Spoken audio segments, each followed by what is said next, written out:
Ladies and gentlemen, I will attention please.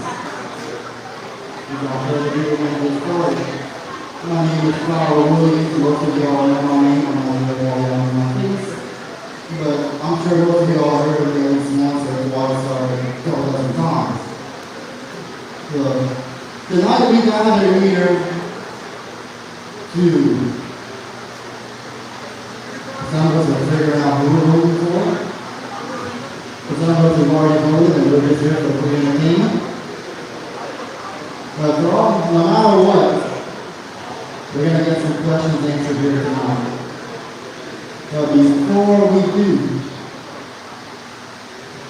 as we always do put down before country and before politics, I'd like to invite Doc up to say a quick opening prayer.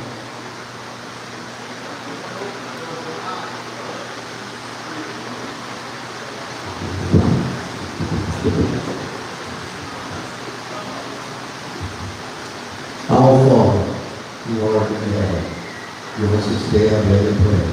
Forgive us of our trespasses as we forgive those who trespass against us. Lead us not to temptation, but deliver us from evil.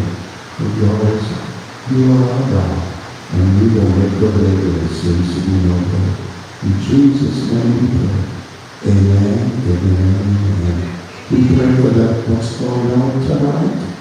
And a lot of people are coming to thank God that wants to build Movement up and run for the position. And we pray that everything will work well for each and every one. And although someone is not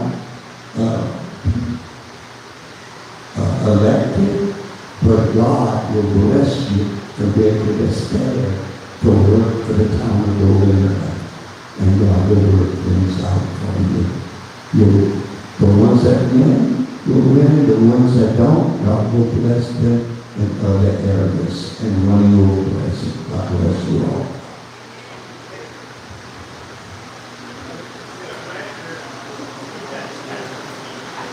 And I please join me in God's prayer for the week. Slide us to your to the flag.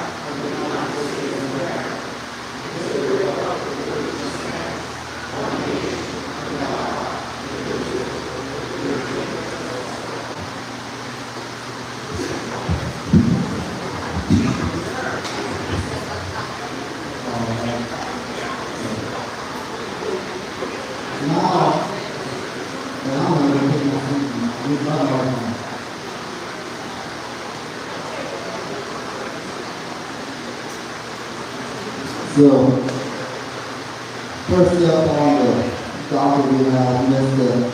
Chad Harley, who could not be here with us tonight because of prior engagement. But he did send a video for us to play for y'all, so we'll be able to hear a little bit from him. So I'm going to play that now.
That's the same video that is on my YouTube channel, Bob Journey.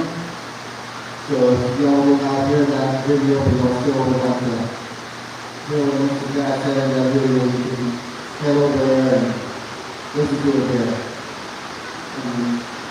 Now I will bring up Jack's opponent, the podium to see that. Mr. Zachary Whisperer.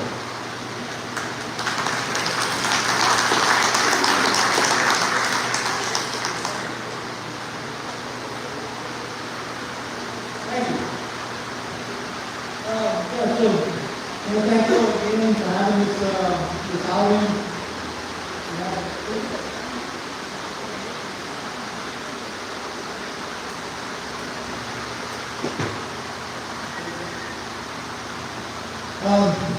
Early voting is going on right now, so I know a lot of people are hungry already, which I think is a good thing because the report is laid back. A lot of the communities getting up to vote, so it's a very good thing. Like you just said, my name is Zachary Bismarck. We all know that I don't know who I am. I'm a resident, and I'm a resident of Pinborn.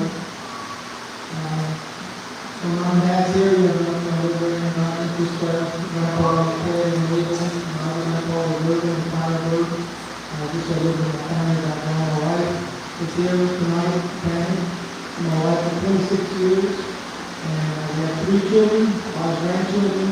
One of them is having a birthday party tonight, so that's what we'll be doing after this. And so that's a little bit of just my personal, who I am. If you want to ask questions now, you can ask questions, and if there are questions, then that's the stuff I like to talk about. But if there are questions, then that's one.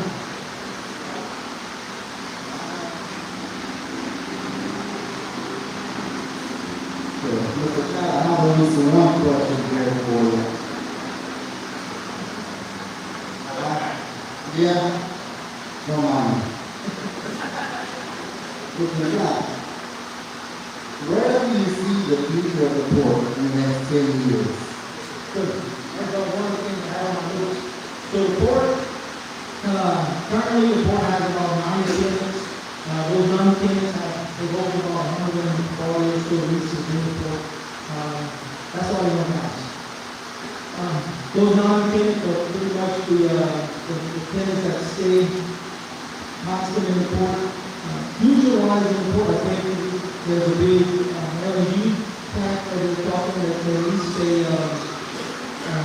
area in the port. I think that's something that the port really needs to push and really needs to see that come to fruition. There's some ports in the area, Lake Charles, Cameron, Dennis, they all have LNG ports. Each one has a few. So I think that's one thing that the port really needs to move on, get that LNG plant going.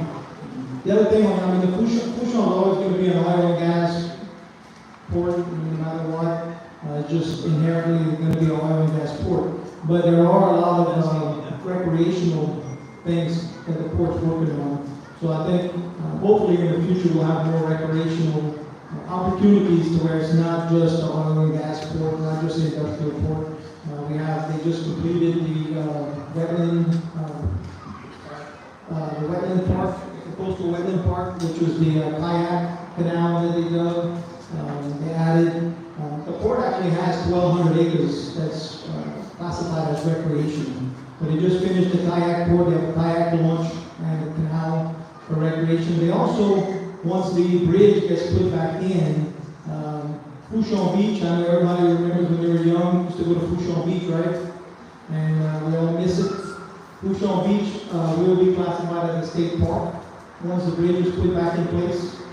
So that's going to open up a lot more recreational activities to Port Fouchon. Hopefully bring in more people, make it more of a recreational destination, not just a oil and gas destination. Well, I was going through questions. I found a second one if you want to feel it. How can you help our community move forward to Port Fouchon? Move from Port Fouchon or Port Fouchon helping the community move forward? I think that's the basis of the question. how can the community help the port move forward? Yeah. So, again, just like we were just saying with the big recreational draw to the port, the LNG facility at the port, those things all add revenue to the community. That revenue adds to our tax revenue that we get back from Kenmore to the parish. Also, that people kind of forget is the airport is actually part of the port system also. So the airport falls under the port jurisdiction.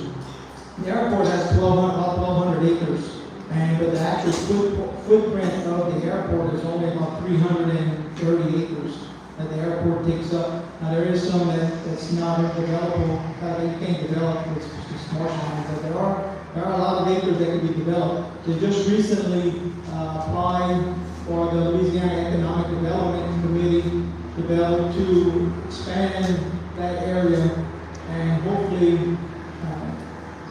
I would like to see it being like an industrial park type location where we can rent out space to companies that support Fouchon, that work in Fouchon, that support offshore industry, but then they can still have a location within the levee system that's protected.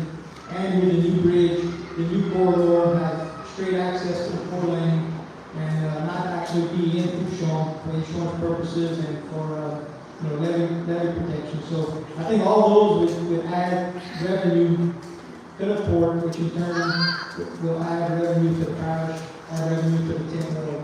And ultimately, that's what you want. You want increased revenue. That way the temple increases the revenue and we stay productive, stay competitive, and it stays to where the port can compete. Because Louisiana has a lot of ports. They have a lot of ports that are doing real well, and they have a lot of ports that's really getting developed right now. So Fouchon needs to stay developed, and they need to stay on that cutting edge to keep in competition with those other ports. So I think with those things, we could bring in additional revenue, which is what we need. Because after item, Lord knows we need all the revenue we can get.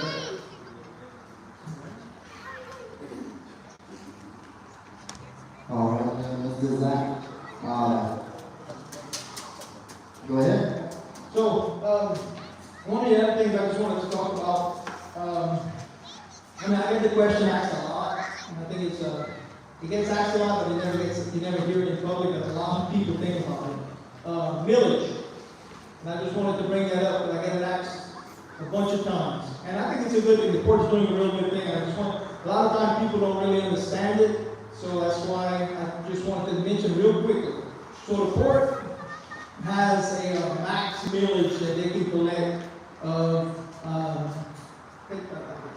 7.9 mils is what they can collect as their max millage. Last year they were at 6.8. This year they went down to 6.5. So with a lot of people, they always talk about, well, the court makes money, the court, makes a lot of money, why they don't take that millage away? They are going down. Like I said, they went to 6.54 this year. But the whole thing behind that, which I didn't know I needed until I started getting involved in this stuff. No matter what the court makes for federal money, for state money, for secured loans, that's the only money that the government recognizes is your millage. So, if they're going to make a project, if they want to loan money, if they want to borrow money, they want to do anything with the government, that's the only money that the government recognizes. And the 6.5 is roughly 2.4 million or something, what that equals out to. Going down to 6.5 goes down almost 400,000 at $392,000, different less than last year. But it went down 392,000 and some change from last year. So it's not, it didn't go away, but the court does see that, especially after item, the community's hurting. So that's a big concern. To me, it is a big concern too. So that's something I'm always going to side on. If we can get elected, and if I can do it with less, if we can do it with less money, then I'm always going to vote for that. I'm always going to vote for keeping the taxpayer, keeping their pocketbooks in mind. I think that's everything on my notes. I think I have covered. If there's any other questions, if y'all happy going out to vote, I would appreciate y'all considering voting for me. I'm another 37 on the ballot. Just remember me. Thank you.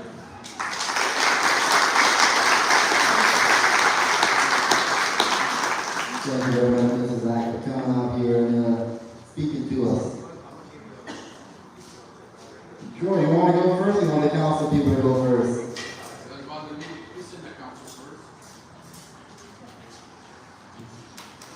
Come on up here, Mr. Troy Dufresne, candidate for Golden Chief of Police.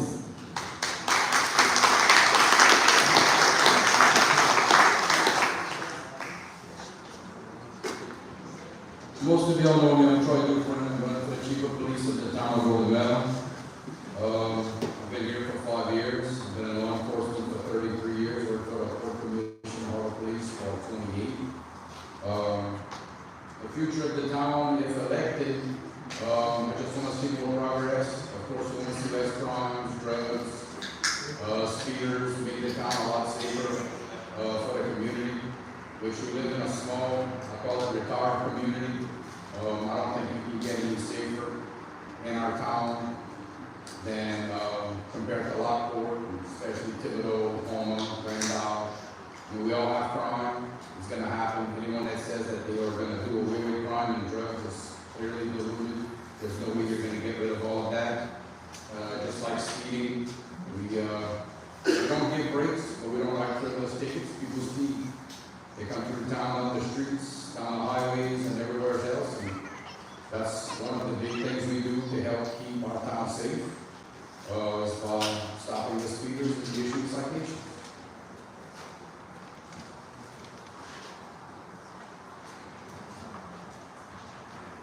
All right, Mr. Troy, so first question I'll field to you here is, what is your opinion and position on speed bumps in the town? Speed bumps in the town, it all depends on the individual who's going to be driving. I think that the criteria for the speed humps needs to be decided by council, not the chief of police. Speed humps will help curb some of the speeding.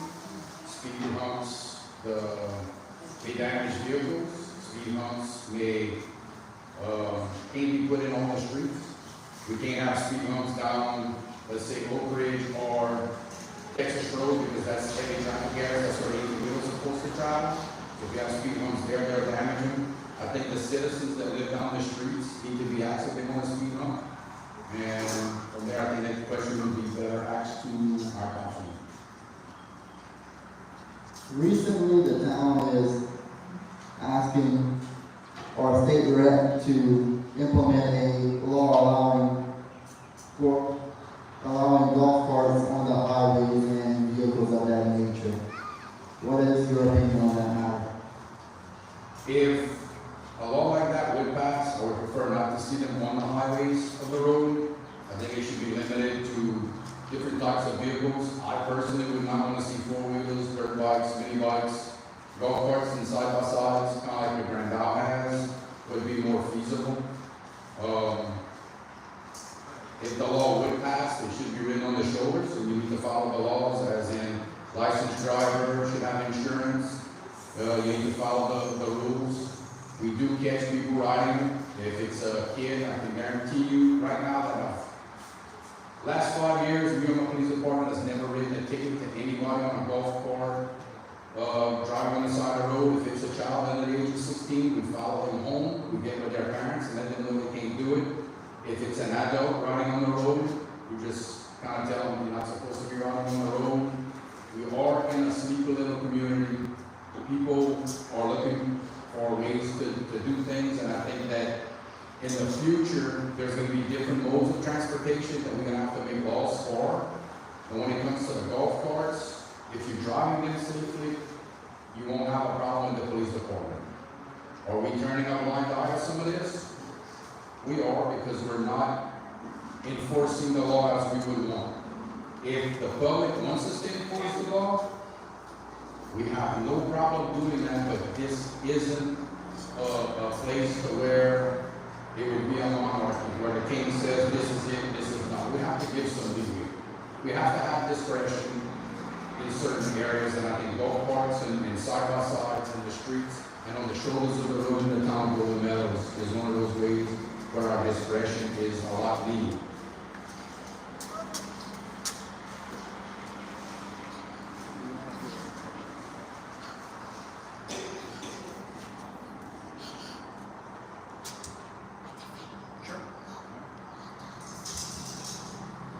Mr. Dufresne, what is your response to Ms. LaFont's letter that was mailed out to the people of the town? I do have a letter here. I bring all my papers with me. So my response to the first one, my glasses. It says, only a few years ago, there was an open hallway door to the mayor's office, and the chief of police office today is barricaded by a door to prevent the chief of police from harassing the mayor's office and the employees. The door was put there, and I'm going to say this with a good heart, by lies by our mayor. Our mayor lied to our records, our insurance people, and told lies and stuff that I was never doing. I have never harassed any employee here or on my previous job. I've been a cop for 33 years and I've never had a harassment complaint filed against me. What upsets me about this letter is that when people see the word harass, most people think sexual harassment, which can't be further from the truth. The mayor blames me for some of his employees quitting when I have no control over his employees. The mayor wanted this door because he knew it was an election year that was coming, and he wanted my opponent to have something against me. And if the door was there to stop me from getting to harass the employees, why do some of the employees come to my office alone early in the morning to speak with me? So that's my take on the door. As for repairing the relationship, it starts with the mayor. I'm willing to talk to him. I'm willing to work with him. He's not willing to work with me, but because he always has another agenda. I don't take his advice, or more like commands, I'm telling you to do this, and run with him. So he holds me accountable for that because I don't take every word that he gives me and run with it. If he's willing to work with me, I would like him to answer a question, is why don't you invite the chief of police or his other employees to the town of Golden Meadow, Thanksgiving, Christmas luncheons? They're not invited. But they'll have these Christmas luncheons, not invite the chief of police or his department, but take the money out of my funds to have their Christmas party. So it doesn't go my way. I'm not willing to work with him. He's not willing to work with me. Especially 2020. That was a bad year because they didn't want me. The chief came out and said they did everything within their power to not have me as chief. So I've been fighting an uphill battle since 2020. And all of this stuff, or a majority of the stuff in her letter, are lies that she got from that office. In her statement, she claims that I hired a personal assistant and that the mayor asked me for a job description. I replied, I don't have to let you know that she works for me. First off, I don't have a personal assistant. I have an administrative assistant, and she has done nothing personal for me. She does stuff for the chief of police, whoever that may be, and she does it very, very well. She helps me with the day-to-day operations of the administrative side of the police department. As for that response, that was a total lie. I don't have a personal assistant. I was sent an email from the town clerk that the mayor wanted a public records request for a job description of the police clerk, police secretary that covers a 10-hour day. My response was the following. After researching the digital and paper files, the Golden Meadow Police Department cannot locate any record of job duties for the police clerk, police secretary. Nor can we find anything in your request to provide a list of police clerk duties and responsibilities to fill a 10-hour day. That was my response. And it should be noted that the state of Louisiana has a law. If a record has not been created, you are not required to create that record. So therefore, I did not create that record. She also puts that when I was on a 13-day leave of absence or vacation, not a single traffic violation was processed. I'm trying to figure out if she was talking about the 7 days I was in Cancun for my daughter's wedding and the 4 days I took off of work. after my 7 days in Cancun. But then again, she would be correct to say that the chief of police hasn't processed a single traffic ticket. She would be correct in saying that the chief of police hasn't processed a single traffic violation since November of 2023. I have an administrative assistant that does that for me. The only reason I did it in November of 2023, she was out of work with a surgery. And I took on the responsibility, and we never missed many days doing that. So for that, saying that the violations weren't processed is a lie. My secretary was out at the wedding for the 7 days. When she came back on that Monday, she processed all citations. So it was 4 working days, not 13.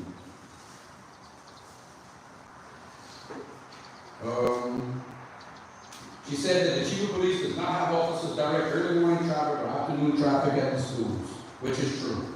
The Bushfire Sheriff's Office, SROs, the school resource officers are the ones who have directed traffic in the past. They say it's not needed, they weren't doing it. I did a traffic engineering assessment of the traffic in that area and concluded that a cop is not needed on LA1 at those school locations. We are needing more on the streets because the cars are coming to school and our kids are walking and riding their bicycles to school. And believe you me, they drive fast. We walk them at 40, 30, 50 miles an hour on the streets during school in the morning. We're needed more there than on LA1 where it's not needed. Even questioned the bus drivers, and they said that they believe it wasn't needed, that we should be in the streets. But the bus drivers did say they would prefer a cop on LA 3235 because when they're trying to get out of the school to get on the 4-lane to head north or south, they said it's kind of rough. I have a grandchild that goes to each of these schools, and believe you me, if it wasn't safe for them to pull out, the buses to pull out on the road without a cop there, I would definitely have a cop there, if not myself, there every morning. It was also said that as for church traffic, that's lies again. We are there almost every Sunday directing traffic. But I only have one cop on duty, and sometimes another complaint takes precedence over the directing traffic. We've directed traffic at the church for the 38 times this year. So if it's church on Sundays, we're the 10th month, so you're looking at about 38 weeks to date. Amazing that we've directed traffic every Sunday at the church. She said she will spend money on this personal assistant, which I don't have, to assist school, church, and better training and equipment for officers. She can dream on that. I have an opening right now for a police officer, and I can't even get applications. So saying that she's going to use money to hire other police officers, it's ludicrous. If people don't want to come to work, how can we hire them? She said that my assistant chief made $110,000 last year, which is true. We were short-handed. He works, he gets paid overtime. When I work, I don't get paid overtime. There were months on end where I worked 115 to 130 hours every 2 weeks, but I got paid for 80. That's my job. She said she could get one officer, if she could get one officer right now, fully staffed, that $110,000 would have been over. If I had full staff, we would have made nowhere near that money. But we have to protect the town and its people. I could hire sheriff's office, I could hire the Bureau of Court Commission officers, which have helped us in the past. But I think the people of the town of Golden Meadow deserve a town of Golden Meadow cop to respond to their complaints and to see a different uniform than what they're expecting. Y'all expect good service, professional service, quality service, and not that they don't do it, but y'all expect to see a Golden Meadow cop. In the meeting, there were great concerns brought up about crime and the drugs. If I were to ask y'all, how many theft complaints do you think the town of Golden Meadow had since January 1st of this year? Just keep that number in your mind. I ran a report today because it was asked of me from a public records request. We had 28 theft complaints in 9.5 months. 23 of those were either solved, unfounded, happened to not be a theft complaint because the person misplaced the stuff they thought was stolen.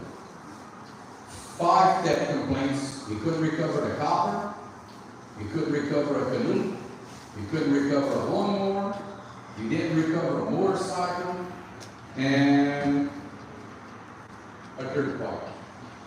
and some pieces. When it comes to drugs, I take drugs very seriously. My daughter was 17. I had someone that was on drugs that came into my house while she was home alone. We went through the process and he wound up going to jail. But keeping the people that are doing the drugs and selling the drugs off the street is a lot harder when they keep letting them out of jail for whatever reasons. That's our laws, that's our district attorney's office. They are doing their job to the best of their ability. But if you can't keep someone in jail for breaking the law, it's not my fault. I just have to keep watching them and doing what I can. I have a story of when I started here as chief. I arrested a man at 7 o'clock in the morning, brought him to jail. I'm eating lunch at 11 o'clock and he walks into the same restaurant I'm eating and eating lunch. At 1 o'clock that afternoon, I arrested him again and brought him to jail. And before I got back to town, they were following us back to town. That's how quick he got out of jail. I've also served the 10th Ward Constitutional Honor for the last 28 years, and I supported and served the citizens of the town of Meadow for 5 years. For 33 years, I've treated everyone the same, no matter what rank or stature in the community. I treated everyone with dignity and respect until they do something to lose that respect. I care about each and every one of you and put my life on the line each and every day for you. I am available 24/7. I do have established communications with the mayor, council, businessmen, residents, multiple sheriff's offices across the state, the court commission, the Foos Parish government, the Foos Parish DA, state police, governor's office, and other state officials, municipal mayors and chiefs, and God. I am protecting our churches and schools, and I don't run away from crime. I run towards crime. I am truly for the citizens of the town, and I have proven so in the past. If you want to ask me questions, I'm still fine. I don't know if you have more for me. I'll be available after this if you want to ask me questions. I appreciate you voting the upcoming election if you haven't done so already. I'm an open book. I'm here for y'all. I've been doing this well over half my life. Thank you. I have one more thing for you, Mr. Dutron. And more of a statement than a question. This also is for Mr. Jody Sherby, Mike Colley, Mike Billiard, 2 months, and Ms. Harriet. Ms. Fancy Sherby would like to thank you for going above and beyond to help her with getting her house. They say you have an assistant as a clerk for police department, right? Correct.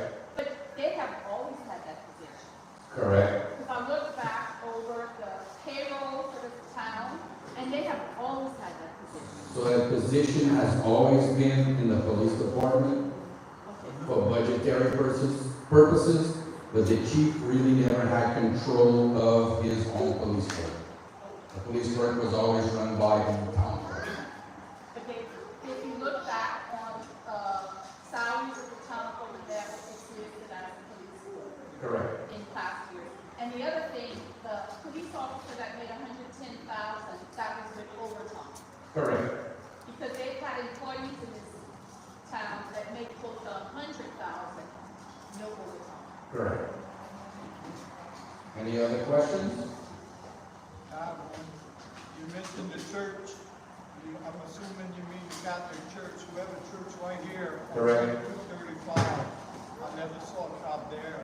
We've never directed traffic there because they've never requested it. Never requested. But if the Pastor Matthew would request it, we come up with some sort of plan to help direct the traffic there on the morning. So I believe both churches let out at different times. Yeah. So you would have to request it. We can do it. Anything else? Thank you.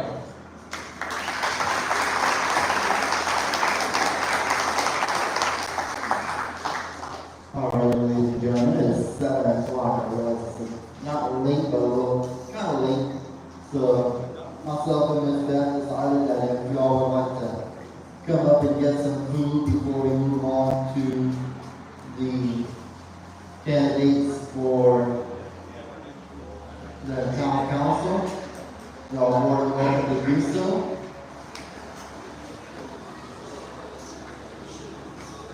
y'all go ahead and get y'all some stuff to munch on while we go through our council people. You're more than welcome to.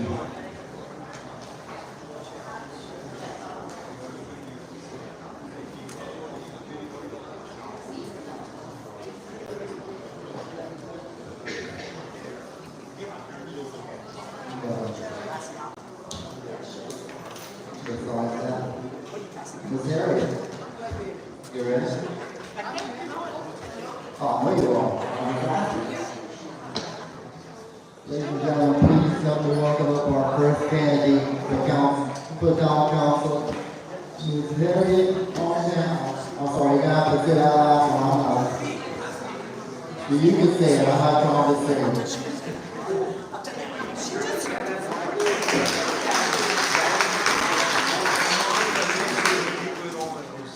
Professional, that's the young man.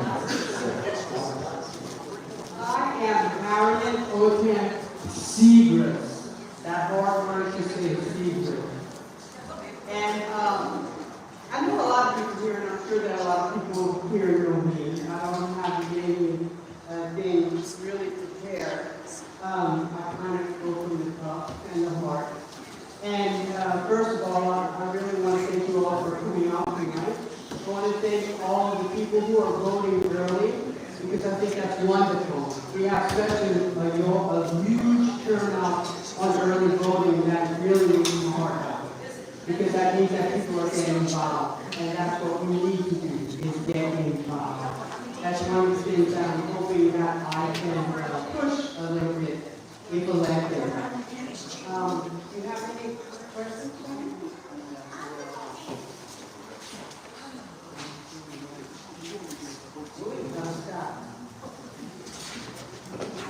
This is Jim.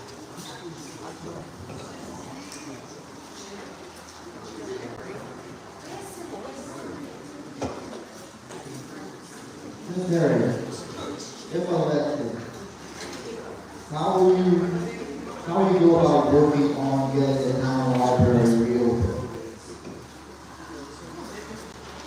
One of the reasons that I decided that I was going to run for a council member is because I was tired of seeing the bridge broken, the library closed, and the school not open yet. I already have in my calendar all the listing of the library board meetings. I've spoken to people who I know are as interested as I am in getting the library reopened, and we are going to go to the library meeting in Lockport. I'll check my calendar to let you know when it is, because right now I have too many things on my calendar. Okay. It's very soon. It is at the library, the meeting is at the library in Lockport, and we are going to go as a representative group from Meadow. And we will be at every library board meeting until the library is open. Somebody from the town of Golden Meadow will be there asking, when is our library going to be open? You have to make noise, everybody knows that. The squeaky wheel gets the oil. So it's time for us to start making noise. And that's only one of the things I plan on making noise about. Ms. Harriet, do you feel that your prior law enforcement experience will be helpful to the chief and mayor? Actually, it doesn't matter, it does personally matter to me who the chief of police is, elected, whoever gets elected chief of police. But my job as councilman will not change. Because what I want to do is the best for the whole community. So whoever the chief of police is, I vow to make sure that they have whatever we can give them in money so that they can hire, get the best people, have their training, have their equipment, and make sure that we can get to the police chief everything they need to have the best police department. The mayor has his own problems and job. The chief of police has his. Both of these people are elected officials, and that doesn't run into our job as councilmen. Ms. Harriet, what is your opinion on the door to town hall? And what would you like to see done in the future about said door? Yes, you have a door separating the police department from the rest of the town hall. The famous story. My take on the famous door is, if there are activities going on that people are, feel like they are being threatened in any kind of way, I know that every door in that town hall has a lock. And I know that every office has a phone. And there's an intercom system. And if I were working at the town hall and someone was bothering me when I was trying to get my work done, I would first report it naturally. And then after that, I would go into my office, lock my door, and if someone who I felt was bothering me would knock at the door and tell them I'm sorry, I can't speak with you now, I have work to do, and that would be the end of that. I really do not believe that that door should be there. I believe that the officers who work at night should be able to get into the police department and then walk through the halls and get to a restroom and get to a lunchroom. I don't know if it's called a break room or a lunchroom. We all know that in our local community late at night, there's no place open to get something to eat. These guys work all night long. Their supper meal is at midnight. You're not going to buy a meal in Golden Meadow at midnight. Everything is closed. So that means that this officer would have to eat in an office and couldn't even go to a lunchroom and sit down his own lunchroom and talk. I don't think that was the right way to go with that. You know, we're all adults here, and there are adult ways to take care of all these problems. And I really think that the door was unnecessary, and that shouldn't be there.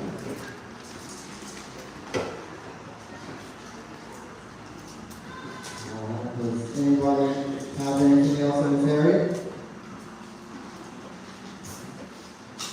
Thank you much. All right, so I just have just a little bit I'd like to say, not long, but really all they need to I think that the town of Golden Meadow is a wonderful place to live, and that's why I'm here. I would like to make it a better place to live, but not just by the looks of it. You know, it's more than keeping the grass cut and having derelict buildings broken down.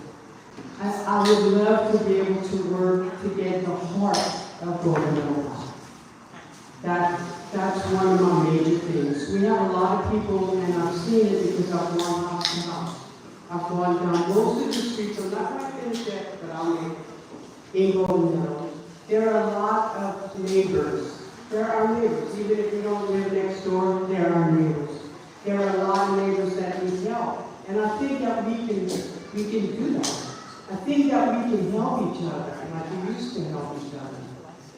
You know, when some guy had something broken in his yard, and he'd start working on it, all his neighbors would come to help him. He never had to ask. And they did that because if they had something broken, he would help. And I really think that we need to, the world has just gotten out of control, but we can control our little part of the world.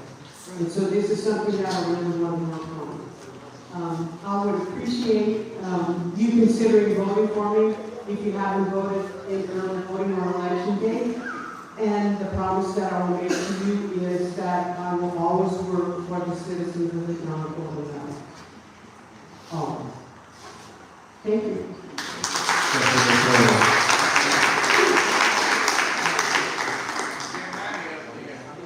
I'm going to ask only because he might be hiding somewhere. Am I doing out here this evening? No. Mr. Jody Sheridan, please tell me to approve the bill.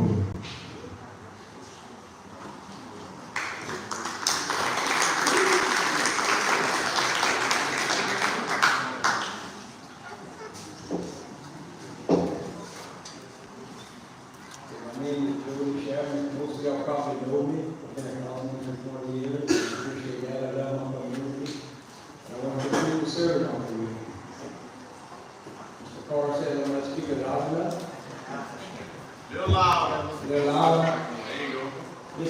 Meadow is an awesome place to live. When I ran back in 2004, we had over 1,700 votes. We're down to less than 1,000. One of the things I would like to see, get our people back as much as we can. I understand the insurance rates are high. It's hard for young people to start off, buying a new home and pay insurance and stuff like that. I'd like to see get our people back. And we're starting that a little bit, but everybody talks about Miss Patsy. She's going to be coming back. She's going to get a home. It's not going to cost the town nothing. Not going to cost her nothing. Taxes are going to be paid. If you get people back, you get your tax base back. And that continues your town group. And I'm pretty sure y'all consider me one more time. And eventually there's going to be a time to stop.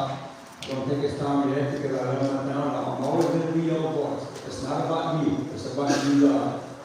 It's about our town. What's better for our town? You got any questions? Yes. I'll turn on his mic, I'll turn on our mic. What are you hoping to do possibly better or different if you are reelected? It's better or different? Like I said, I'm going to be your voice. I'm going to use it. We have a mayor. We have a pretty good mayor. You did that all the time. If the mayor has an idea and it benefits the people, I'm behind it 100%. If it's not good for the people, I'm going to vote no. And I've always stood to that. If it benefits the people, and I'm probably with the mayor 90% or more of the time. You can see it at the meeting with how we vote. If it don't benefit you guys, I'm not going to be for it. It's not about me. It's not about just the mayor. It's not about the individual. It's about our town. Y'all pay taxes. In my morning, you need representation for your taxation. You need police protection. You need good drainage. You need streets. You need lights. You need the park. It's a community. So that's what I would like to do. Keep that going. I'm going to be your voice, and I'm always be your voice. I think that'll work out. I don't have any other questions for you in the budget. If anybody has anything else, Ms. Jan. Is there any kind of way that we can bring people back to Golden Apple, the children to be able to do something? Like some type of business, like a little arcade or something? How do we go about doing something for the kids? That would have to be someone who would want to invest, and I think we have someone that does. Invest in something, to build something for them. Look at park, but they put a lot of stuff in the park. But what about like in the community that they can't come to the park, but something that they can go to? If an investor wants to come, I'm open for it and build something where it would be maybe a team dance hall or something, something like that, like we used to have. I'm for that 100%. Anybody has any questions? Do you know what happened that missed part of meetings for drainage and we didn't get our drainage money? We divided up on the slots. What happened? Well, that's probably a question for the representative, state representative. Who we always speak about on the parish or the state. And the mayor probably have to push that, go to the meeting, ask for it, do it without consent. I would approve. Probably have to do that. The mayor's not here today. No, I can't speak for the mayor. If there's no more questions, I'd like to say something. The library, myself, a few other councilmen, we went to the board meeting, and we questioned the main time. When are we going to get our library? We want our library. We pay that tax too. And that tax is coming up pretty soon. I think it's 2027. And I let the head of the library board know, if we don't get a library, we may not pass it. People are coming and vote for it, and it barely passed last time. So, now they may not know that they put a sign up in the location, we get a library. It took long enough, but we did make a few meetings in the past, and I told them we need our library. And they told me they wanted she said, I'm a librarian, I want a library. But it seems like Golden Meadow is always last. And I'm going to go in from that and the trash. It's 2 months plus the storm passed. I'm almost with them daily on the phone. When are we gonna get our truck? When are we gonna get our truck? They're coming, they're coming. I can understand waiting, but when it's our turn, it's our turn. So I correspond with them on that. So that's kind of stuff y'all don't see that I do, and other councilmen do in their district. Keep it down going. Think so, boy. Mr. Doc, you raised your hand for a question or something? Well, it's a shame for the town of Golden Meadow, they should have a lot more people over here tonight. But for yourself, we're very proud of you for the work you're doing, and you've been doing a good job. And we're very, very proud of everything that you're doing for the town of Golden Meadow. And we want to recognize you at that.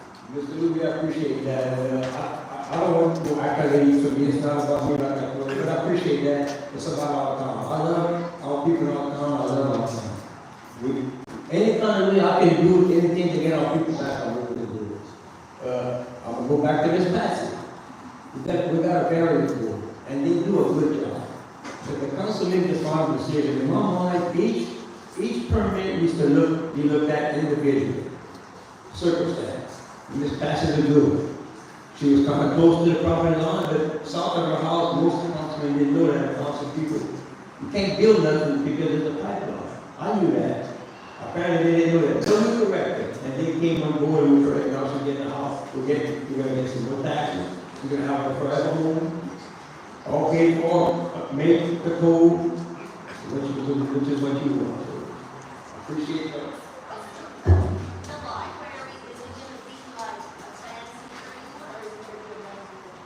They didn't go into detail exactly how much they was going to spend, but I hope it's at least what we had before, and we're going to have to stay on. We're going to have to stay on. Yeah, the lockboard, that's so, I wish Mr. Lorraine was here, he can't tell you how much that was cost. That was over 6 million, 15 million. Yeah. Now, look, I didn't do a number. I didn't do a number with us, and but we do need a library, and we're going to get one when we're in the. So, we'll do that, and Ms. Harris, we'll make sure. Look, thank you all so much. My number is 60 for y'all that didn't go here. I appreciate all the time. Look, I've been 20 years as a councilman. You still get nervous from talking in front of people, so y'all get that. So, thank y'all so much. God bless you. Thank you, Mr. Chairman. Next, we're going to move on to the other chairman. Mr. Kevin Sherman, can you please come up here?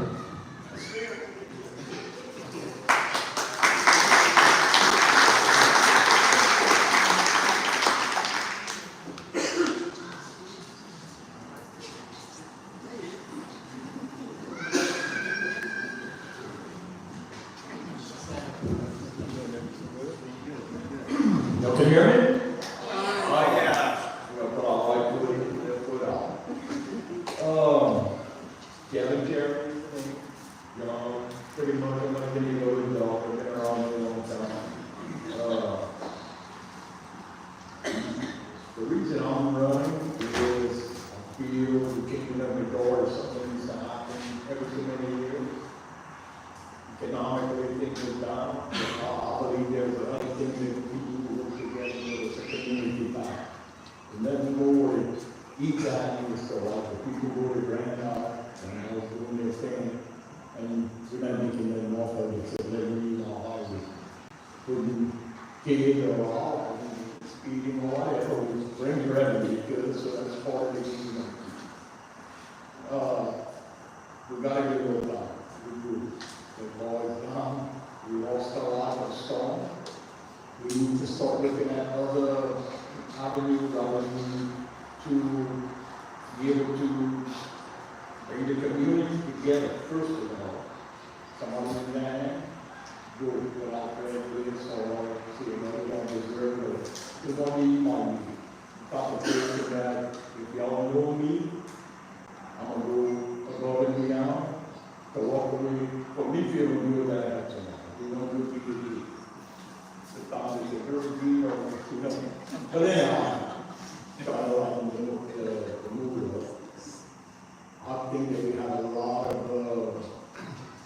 to me, well, I look at it, see them all, and everything, whatever. First of all, build in the community where everybody wants to be part of it and not against each other. Till we can solve that. Other hurdles are going to be a lot easier to build a crossover and work together. You go any other state, even in our state, what's our biggest deal? We've done some, we've got fish, it's 45 guys, some of the license too. But at the same time, we don't mean that to promote that. So that's, and I believe exactly what to do, we get everybody to do it. I like to do the more knowledge you can get or hear a different thing, it can either change you or you can change somebody else. At least you communicating and trying to do something all together. One hand can't do it all. The park over here, man, is changed over the years. Since the storm, man, it's heartbreaking. We don't try to move nothing. This is probably one of our better parks. Them people think too all morning every day. ASB, I'm gonna cook and you just come and shoot the board. The Shanna Cowan was something this time of the year, man, everybody was going to cut the door and argue or whatever, but then that's what we scared. So, till we get across that hurdle, we're going to struggle. Myself and everybody else that's running, we all need input and we need to listen. And hopefully that we can come to consensus and so we can move forward. But that's about where I'm at.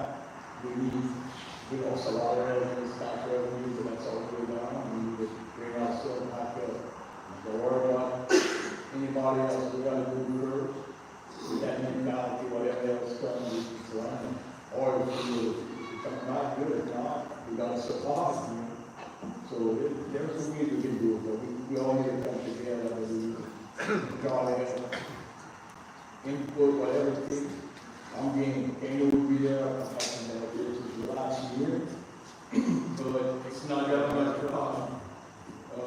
Looks like I'm kind of crossing over the top of it, so if there's anything that I'll live behind the little school, First Street on the corner. So kind of around and also the storm and getting it organized again. Like you see, instead of trying to discourage people, is we're trying to do what people are trying to show them up being good, the right way, so that we've got to get going. The morning after the storm, you can communicate or, people in the water were shutting the waters off, that's all we have the water to start with. Guys on, and little things like that, we do some preparedness and paying for ourselves first. That when it's gone and somebody might not want to help. Not a problem, we're still going to do it because it's part of our community, we don't problem. You walk away with it, you need something for you get the names out. You look it out. That's how I look at things. And with the community, and take me on, I'm going to do what I can. And I'm never going to have to bother with that. No, I'm not first with you guys.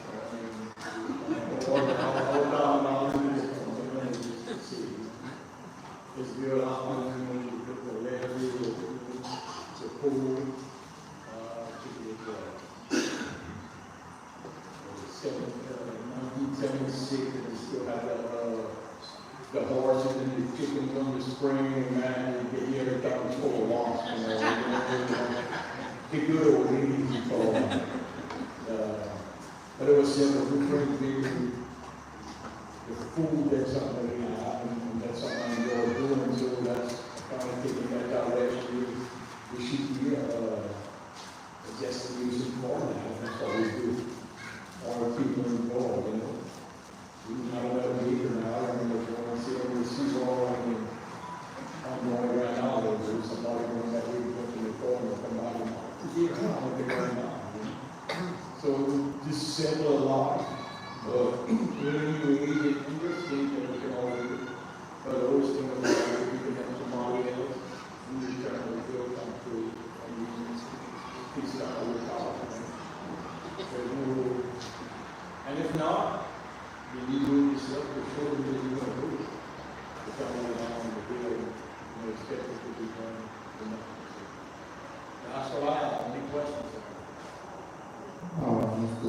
One question I have for you is, you mentioned that there should be a lot more done in the park, and there should be a lot of, I assume you also need a lot of improvements in the park. Where do you see that some of those could be? We got so many people, the excuses that we've heard in the circles, when you're on down, try out for that. No, just to say, okay, you can, car let's turn it into a splash pad. Gotta get our kids out, that's another issue that we have. Keep the students off of the phone, but if you keep them here, couple of weeks ago, we had,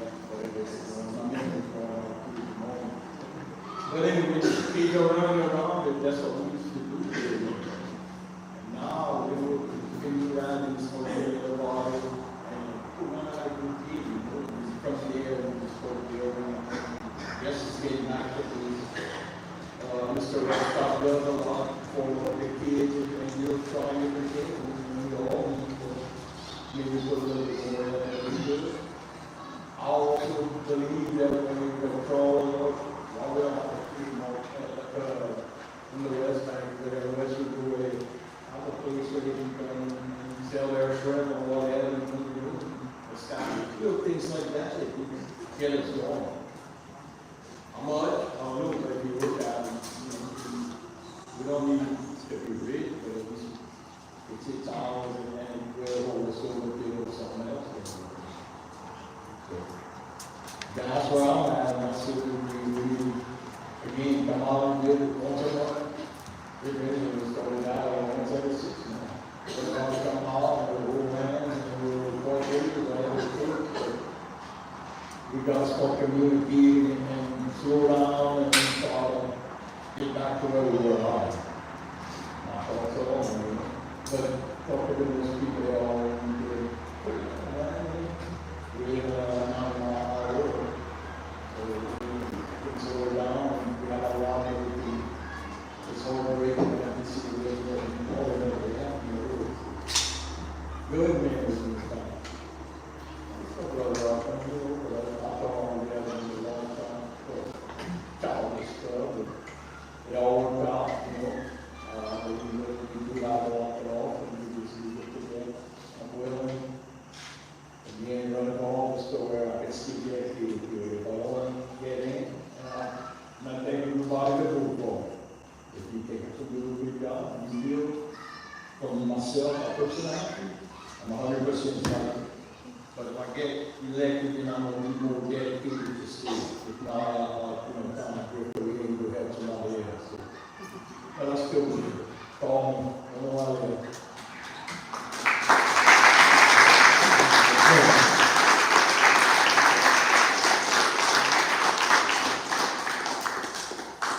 Next, I didn't see her, but she may be hiding. Miss Connie Demir, are you here?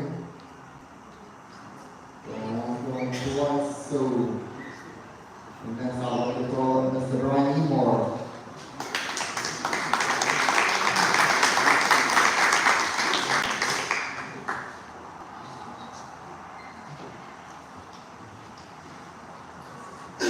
My name is Brian Moore. I'm running for the town council. I've been living in Kentwood all my life. Been going to that since 1994. I wanted to get to see stuff. I've been to a bunch of town meetings and all. I want to come in on a town hall that every time there's a meeting, we stand up and we say the Pledge of Allegiance, and we take time for prayer. That's something that's very important. Something that's very important. Like everybody else wants to see the town grow. That's for me, that's one of the main things. We had a lot of business, we had car dealership, we had restaurants, we had a lot of different stuff in the town. We had places where people would get together in the morning and we drink coffee and stuff like that on that's warm. So we're trying to bring some of that back. Another thing I'd like to see, maybe we could go and look in the books and look at some of the old laws that we have that could be holding the town back. See this levee right here, that was a town levee. In 1960, something like that, that levee was built. Now, they made a walk, you can't walk on that. Well, they built a parking lot, they put a road on top of the levee. Then in 1994, Harriet's dad, George Silvercamp, he said, from Oak Ridge Park Lane to Nicole on the levee, they're going to build a road, they're going to call it Alex Blizon Service Road. And what the reason is there for was that the people from there back, they can access their property. If they want to build something, they can build something. Anything that's being built in the town benefits the town. So one of the things I'd like to do is if we get rid of that law, we have land that's this way. And the only way that those people can access their land is to get permission from the town. That's Ordinance 84.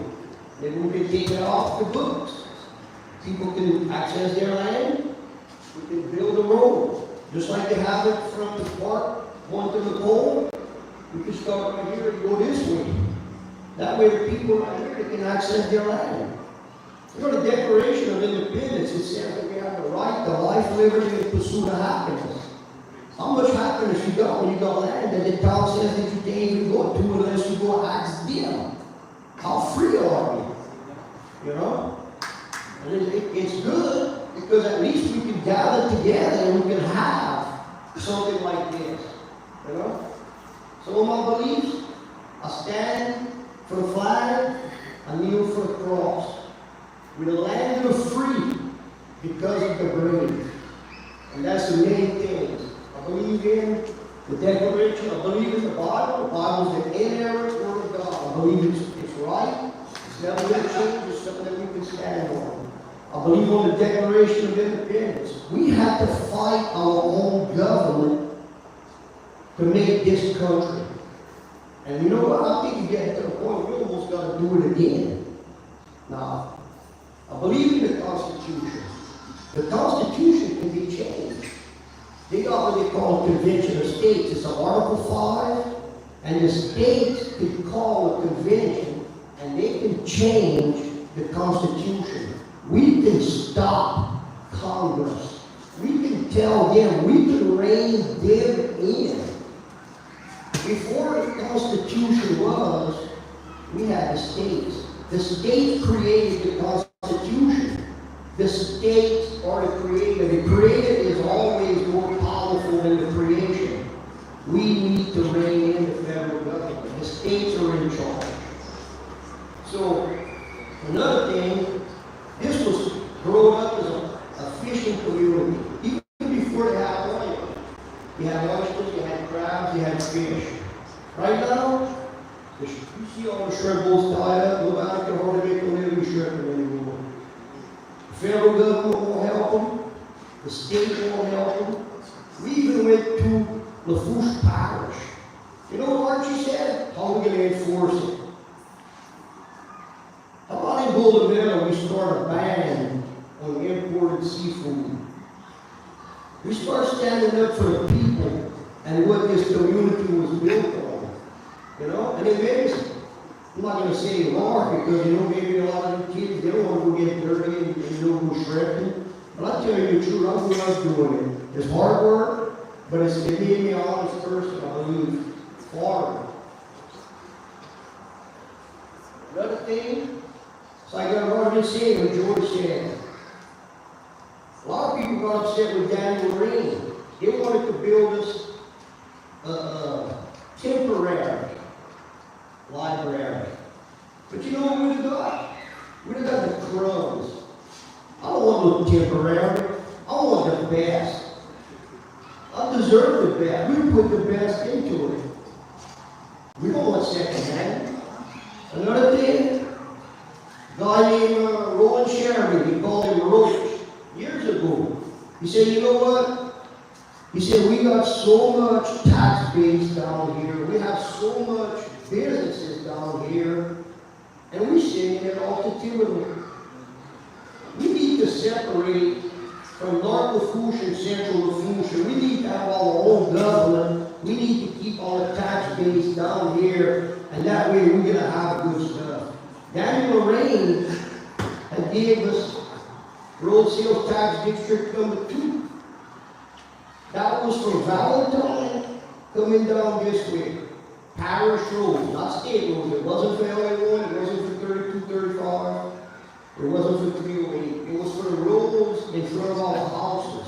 Well, some kind of way Archie from England, he stole all the road sales tax. You know it. You know? And then they added another $16.50 for the garbage to all our bills. Well, you know what? Call Archie. You know what another thing that happened? 20% voter turnout. The people didn't get involved. 20%. That's about 12 people that voted for it. I'm not 12 people, I'm sorry. 12% that voted for it, 8% that voted against it. So 12% of the population of the Lafourche Parish dictated what the other 88% is going to have to do. We need to get involved. Another thing I would like to see a town newsletter and possibly a survey. What do you want? I'm not going to lord it over you. I'm a servant. I want to be a public servant. We need to know what y'all vision. I might not have that much vision, but I'm a hard worker. I'm new at this. I'm not a politician. I'm a clean slate. But I'm going to do my best. And I learn fast. Also, this may not just be a stop, but to me this could be a learning lesson. It could be for every one of y'all. You know, take the time, hey, you don't have that much to do. Get involved. Get involved. You might be the next state senator. You might be the next president. Get involved. We need to take our country back because I tell you what, we definitely need dog values. Because what we're looking at right now on the federal level, it doesn't look good. It doesn't look good. I mean, like I said, I love the Lord. I believe I want Him back in this country. I want to work for y'all. I wish that, look, they doing some stuff in the town. I got to go to the meetings. You go in there, it's standing room only. You know why? Because people are having to come. But I would want it to be standing room only because the people want to tell us what they want in their time. You got any questions for me, sir? Yes, sir. You kind of mentioned it, but this is kind of asking to elaborate more on it. How will you help the seafood industry being a town councilman? Like I said, I'd like to see a ban. You know, St. Bernard Parish banned imported shrimp, imported seafood in their parish. We went to Lafourche Parish. Archie didn't want to help us. You know what? Let's be innovators. Let's take the step and let's be an influence to other local communities. That if you're not going to help us upstairs, or we don't need to go in, we're going to help ourselves. We're going to be the leaders and the innovators, and we're going to be the teachers that we can hopefully be an example that we can bring back. The seafood industry was $1 billion industry, $2 billion industry. It was a big industry. And because of federal government, they let all the imports in. Not just shrimp. China, everything you bought in the store now was made from China. You know? If you got somebody to cut your grass, you just transferred your wealth to that person. If you go cut it yourself, you got that money in your pocket. Now I don't believe in being in debt. I believe in having an emergency fund. Once you get money saved up, then if you got so much of it, then you can get tax relief. You know? You can cut. It's like Zachary said. The port is lowering their millage. because they still got an abundance to do what they want. But yes, be responsible. Another thing, they got people in this country that needs help.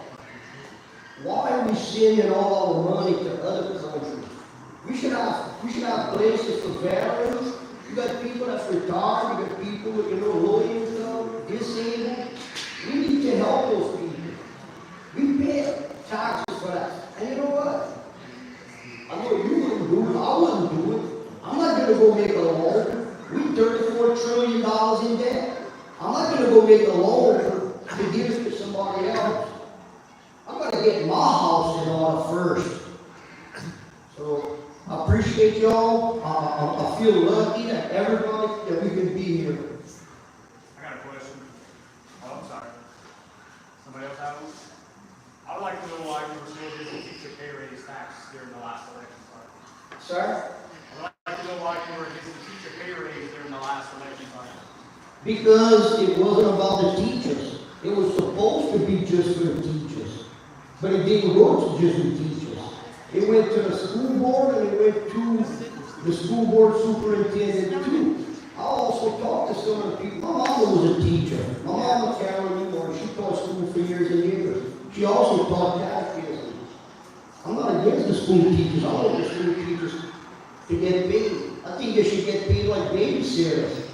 You know how much money they would get if they would get paid like babysitters? A lot more. But what happened was it was a lot of stuff that got thrown together and it was playing on the people's emotions. You know what? Jared couldn't get a raise for the tax for the teachers. But did he come and ask the people what he had to do to get that raise for the teachers?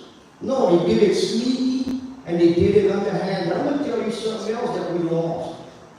That $16.50, for them to give a raise, they used to have to come to we the people and ask us if we would allow them to raise that. Okay? They took that away from us. Now, the town council, the parish council, gets to decide if they're going to raise the rate. And you know what? We got 2 representatives from intercoastal coming down. They got 7 of them from the intercoastal going up. That's why we don't get nothing. We don't have no representation. We don't have a big city like Thibodeau. Thibodeau got a lot of people, so many people, so many representatives. That's how it works.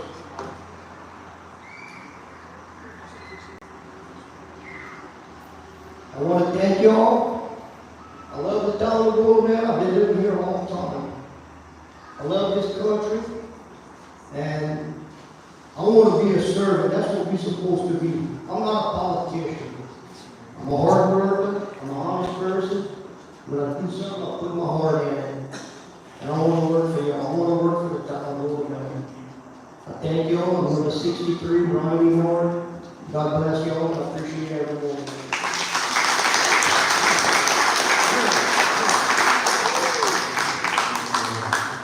I believe our last one, the council, Ms. Nancy Dillon.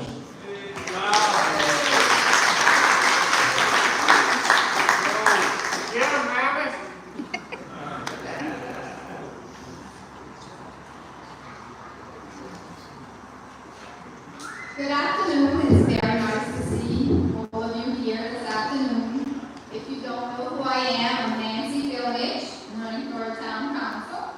It is great to see a turnout like this. But if you pause for a second and you just listen as I was sitting over there, you hear those young children playing out there? That's what our town is. That's what we're here for the future of those children and the safe. If you didn't go anywhere else, you would not leave your kids playing like those kids are playing right now. I think that is such a good thing. I work at school and I see that it's really, important for the kids to see that we will continue with our town as it is going very well so far. Everyone did a great job so far in their speech. I'm proud of all of them. And I know some of y'all voted already, and if you did,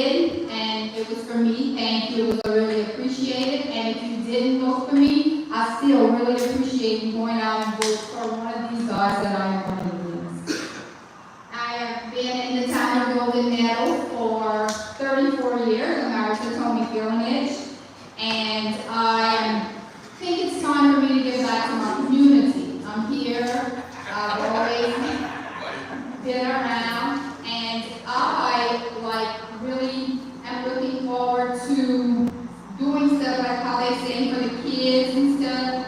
In other communities, they have real good recreational buildings and stuff to bring sports back to our community. I think that's where our kids would be. As far as the other things that are going on in our community, I understand people have questions, they have disbeliefs and stuff, but I think from now and from today on, we need to move forward. We need to go and bring our town, our community together. No more bickering, let's just bring it together. We all have our own visions, and I understand that. I have my own as well. But I think if we bring all of them, like I said from my last meeting, if we bring them all together, we can be stronger than ever and bring all those people back. Because when I first started working, there was 500 kids at our school. Now there's 3. That's 200 students we lost. And I'm really disappointed. I wish it would all come back. And yes, as far as businesses, that would be great if we can bring that back. That would be wonderful. That's what we're here for, to live a great life. And I think it's possible. You have any questions? Miss Nancy, you mentioned that we need to bring business back to the town. As a councilwoman, how do you plan on affecting that? Well, I know that is very difficult, but I think if we can get funds, I think what we really need to do, it's always on older people. I think if we can get younger people to start opening businesses, entrepreneurs, helping them to get things going, and it would be more prosperous, us helping someone to get things going, and it would be, I think it would grow from there. I think if we could all get together, and the council would do a great job at helping that, see that through. But we definitely, like each and every one of these others said, the funds is what we need. And I'm not here for myself, I'm here for all of us as a community. When I decided to run for town council, I said, I'm not doing this for myself. I'm doing this for everyone, each and every one of you.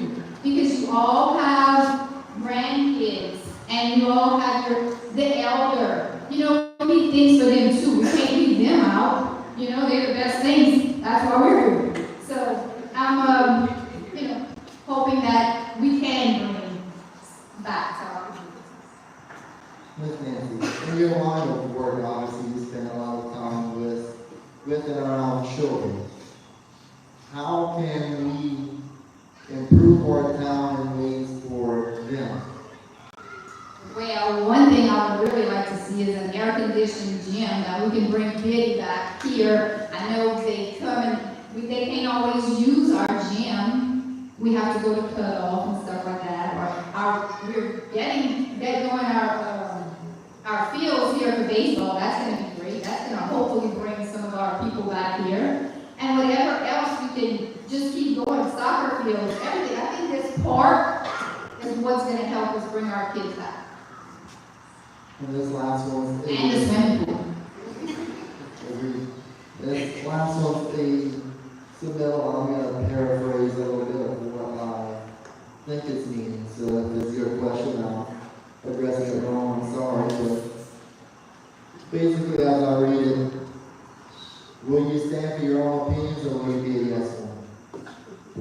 Wow, but I've been hearing that a lot. But I'm going to stand on my own. I'm here for each and every one of you, and if you have something you need for me to hear, please don't hesitate. Come to my face and tell me. I can take it.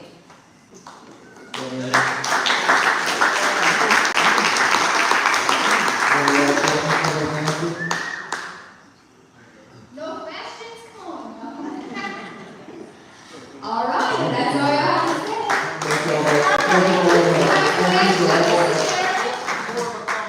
Thank you for being on. You're welcome. Thank you all for supporting our town with Golden Meadow.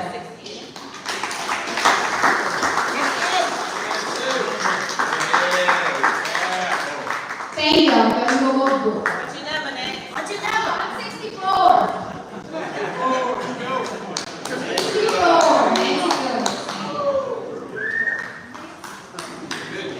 Thank you to all town council candidates for coming out and speaking to us. And now we're moving on to our last race for tonight, town mayor. Just in case he's stuck in somewhere, Mr. Joy Pussygot.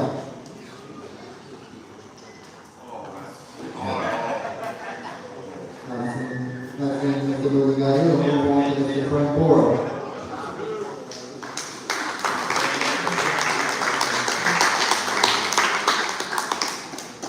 How you doing? Most of them are Frank Borges. I'm running for mayor, gold medal. I ran in 2012 and successful because the man was supposed to give it up, but we didn't know that's not true. And I'm tired of seeing, I'm a small business owner, that's several businesses throughout town. And I can't stand to see our business, my town keep going down here, without the businesses, without their town residents. My biggest thing is credit card is back in town, but that's hard. We find insurances and all, people can't afford to live down here. And also, I can try to get business back down. I'm in the process of opening one my own house, that's kind of long, so hopefully, now we're about, we've got a restaurant right here, but let's do businesses. But we need more than that, our town needs service in town. And if not, we need to be attacked, so we need to get all work together, who's elected, and we all work together. I was at council from 2012. When I ran, my main goal was to open up the pool and shut down. A lot of people say good luck, and I met up with Billy Toolzan. His name was Gary Gray at the time, that's 24 years ago. And like Ms. Harry said, if you get a grease, well, Gary messed up and gave his business to him. And I was on them every week.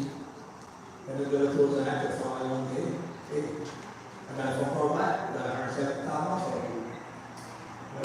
That back opened up, and now I need to see it close again, but the hurricane, wiped us out. And I like to see it back up and running. We need that for our kids, So there's a lot of stuff I like to see done. Our sewer system started late 1986, it's over 4 years ago. Not finished. Until everybody's around and figure out some kind of way to do about it. If you wash your car or you water your grass or you feed your chickens or your garden, you shouldn't be for soup. We need to correct that. Some kind of way. I'm good friends with the County Environmental Commissioner, and they regulate the gas and they also regulate energy. So I mean, the attention said, if you get elected, what you can do about the sewage? He said, there's a third person asking that question. And we need to figure it out, you see. But the municipalities, the way they charge is all about water consumption. We need to somehow figure it out. So if he gets elected, he's nobody's over that. So I hope he does. And our seawall, we started that in 2006. If something out there flooding, that's where we're going to flood from. So hopefully that didn't happen there flooding. So we get that down elevated and above again to 2 feet high. That's some fun. The funds are there, out there, they're going to get. It's like for the sewer, I'm saying, they're funds there, they're going to get. I believe, I got a lot of political connections here and there throughout the state, and I'll need the chance. And if I'm elected mayor, I'm going to depend on all my council members. They won't just be one voice, like Mayoral or Washington, it should be everybody. Because one voice is good. We got 5 or 6 voices on the screen, it's better. And I believe that a good group of people running, the people need to know how to vote. When I ran in 2012, we had 1,757 registered voters. Right now, we're down to around 960 in town. Maybe a little bit more. But we need to bring that number up, I'm saying. I keep tabs on Friday, Saturday, and as of yesterday, I had 250 people from town voting, so that's really good. And we still got a few more days to go, I'm saying. So the main thing is go out and vote. I'm saying, we need everybody to go out and vote. I really vote for it. That's the thing I was raised on voting. I raised my kids on voting, go out and vote. A lot of young kids kids say, my home county. That's what it's true, look. The chief of police then ran out, he won by 1 vote. So, you know, so everybody's vote counts. And I'm actually out to peace and CRB, and I was 38, and I go out and vote, and I'm trying to do it.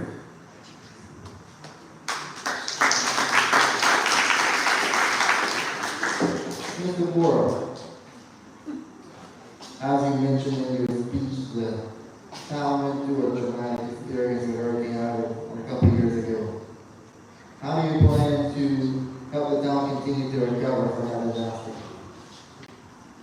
Well, there's a lot of federal funding out there, you just need to go out and get it, you know, and like, over there right now, they went through a major power infrastructure deal, you know, it's been billions of dollars.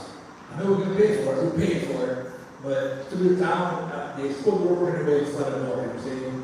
And they're gonna give our elected officials, state, and the federal level, and get to come in here and secure infrastructure and work with the people and try to get out everybody in the morning as fast as we can, you see? Frank, I'm gonna give this one to you straight.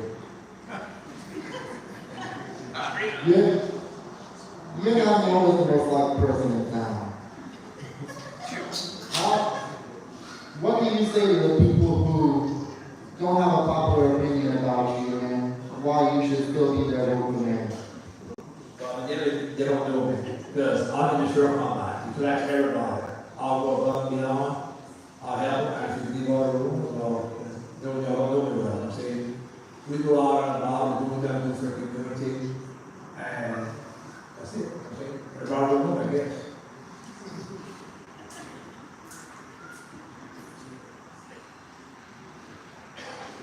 What would you do to repair the relationship between the mayor's office and the police department?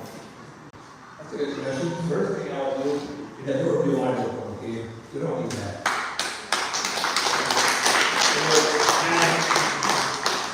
And somebody contacted me the other day, saying this and saying that. So look, I mean, there's 4 girls back there, 4 ladies. I said, no, 2, no, it'll be 4. If I get there, it'll be 4 people all working together. Everybody's gonna work together.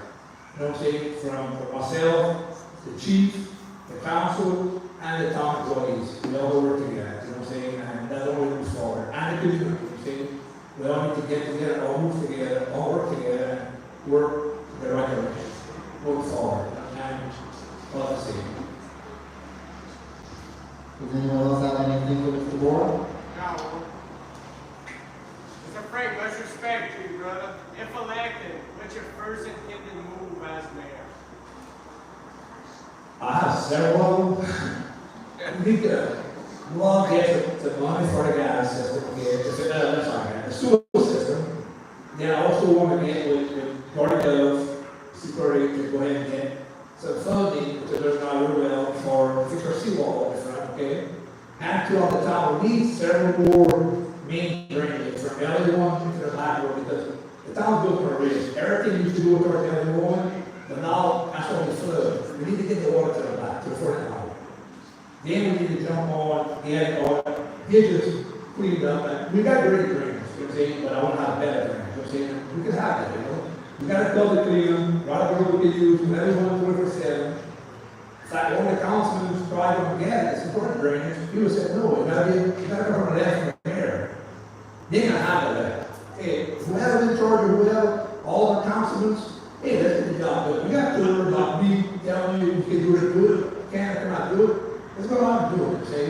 And, you know, it's hard, it's sad to hear something like that, and oh, I got out of that from the mayor's office. Well, the left should be there, see? And he's still not going to let it get it. So the drainage council has tied, you know, and we all work together. I had several projects, you know, and you know, they get funding coming quick. Last call, any questions for Mr. Moore? Sir, thank you very much.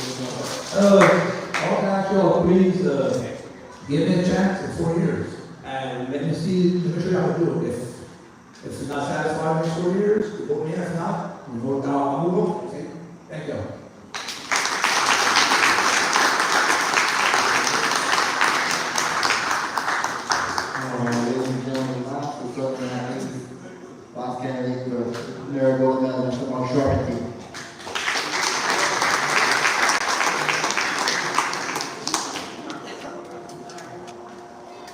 Hello,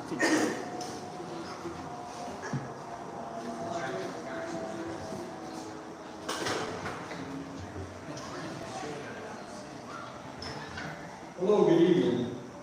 I'm running for mayor of Golden Meadow.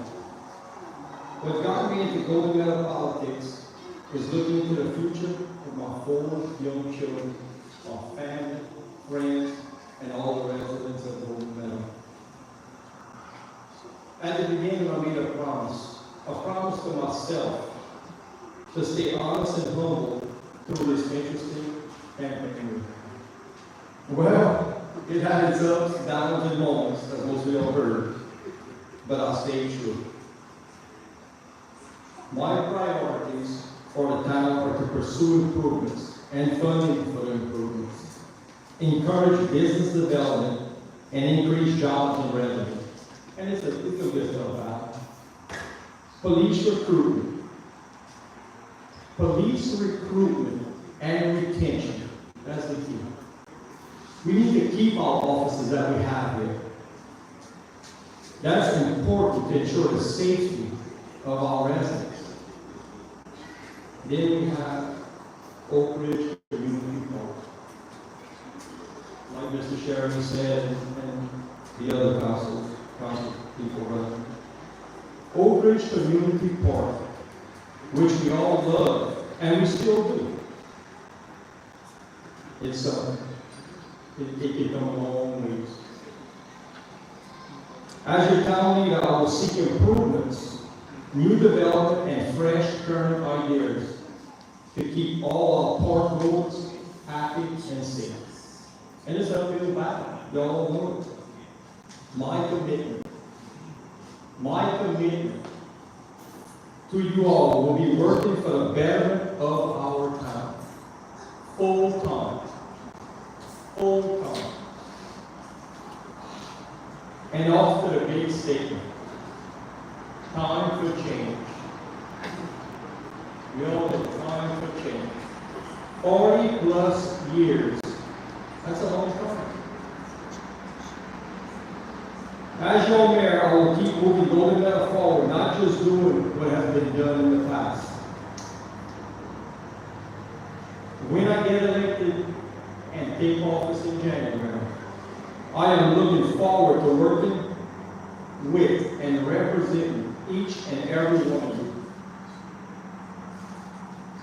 Vote number 40, Mark Sharp here, Golden Meadow Mayor. Thank you all and God bless. Y'all have a good evening.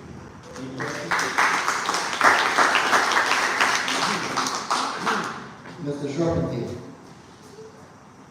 what will you do to repair the relationship between the mayor's office and the police department? I truly believe just me being elected will repair it. We have nothing else to do at that point. We all get along, and at that moment, it's going to end.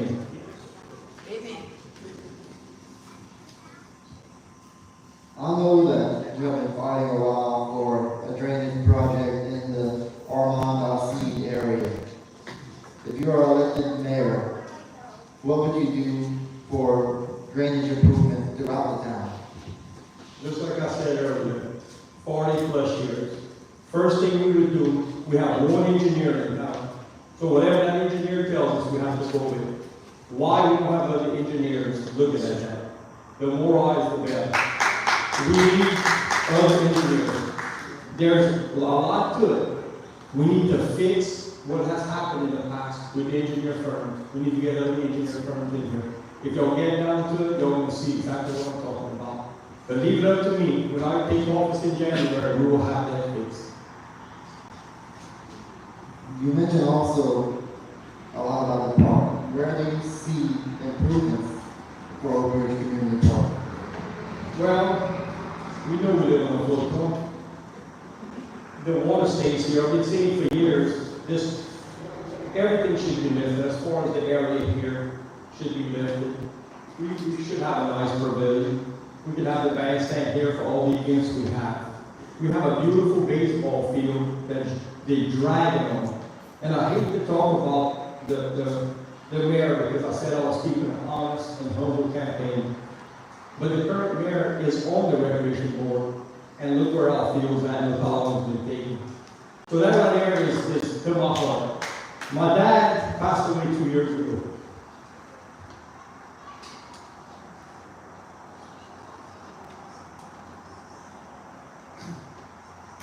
And you love this part.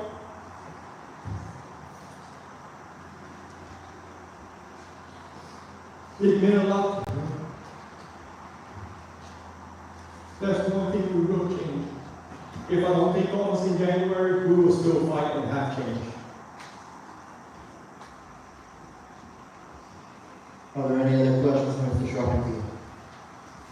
And the same question, Mr. Moore. What's your first intended move if you get elected? What's getting me is people passing 32, 35. We have a beautiful park that's going to be a lot better in the near future. We know as the residents that this is a park. But you have people passing and children looking out the window, going to Brandon or coming back. And they say, what is that? We have no signage. We should have 4-foot letters, bright white, on the small letters that says Oak Ridge Community Park. That's one of our first. Also with the engineering in town, where we can get projects done. So there's a lot to do, like Mr. Bourré said. He has a list. I have a lot, there's a lot of firsts.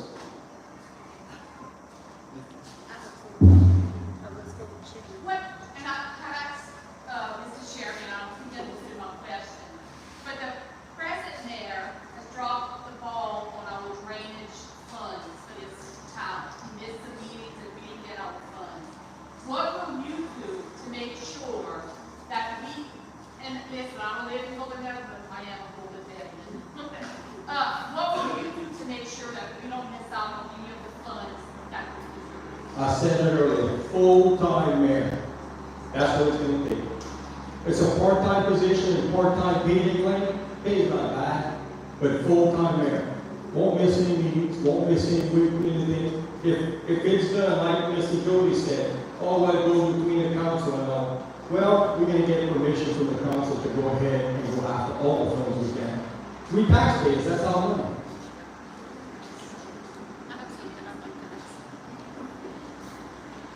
So, I've heard different things going around about people with different intentions for the staff in the town hall. I think that some people may have been asking but not quite said exactly what they wanted to say. And I'll just go ahead and say it. What are your intentions with the staff?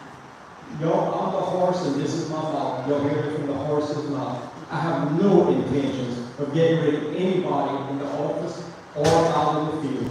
We have a good time. There'd be a political suicide to go ahead and get rid of the people that I depend on to help me out. Yes, sir.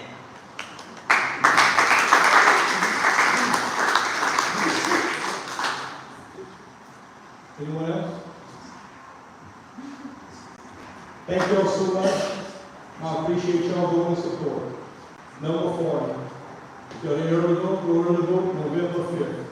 November 5th, we are putting a victory party celebration.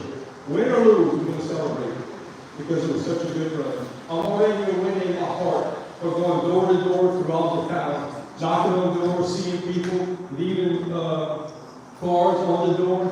It's an amazing run. Really felt good. Thank you all so much.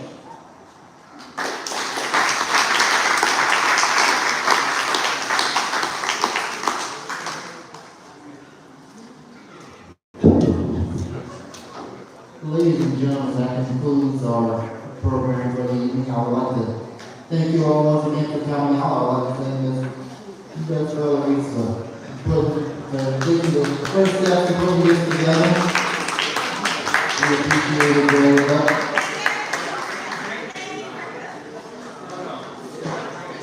We have any food left to get everything away? Y'all, please come up and grab some food from lunch tomorrow, supper, midnight snack, whatever you wish. I don't want to do anything.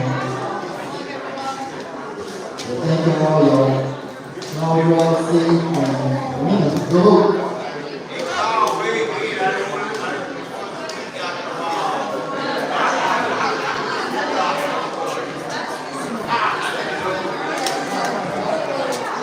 Food on the computer,